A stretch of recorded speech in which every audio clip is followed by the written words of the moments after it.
একটা ছোট গ্রামে থাকত এক গরিব ভিখারি।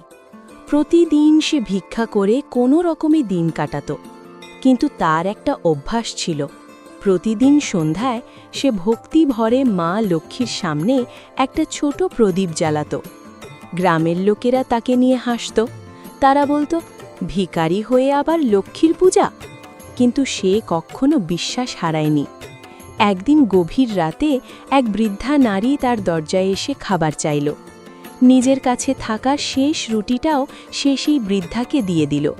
তখন হঠাৎ সেই বৃদ্ধা উজ্জ্বল আলোয় ভরে উঠলেন। তিনি আর কেউ নন, স্বয়ং মা লক্ষ্মী। মা লক্ষ্মী হাসতে হাসতে বললেন, তোমার দয়া আর ভক্তি আমাকে খুশি করেছে।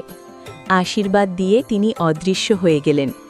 পরদিন সকালে সেই ভিখারি দেখল তার ছোট কুঁড়েঘর ভরে গেছে ধন সম্পদে। সেই দিন থেকেই গরিব ভিখারি হয়ে গেল গ্রামের সবচেয়ে ধনী মানুষ।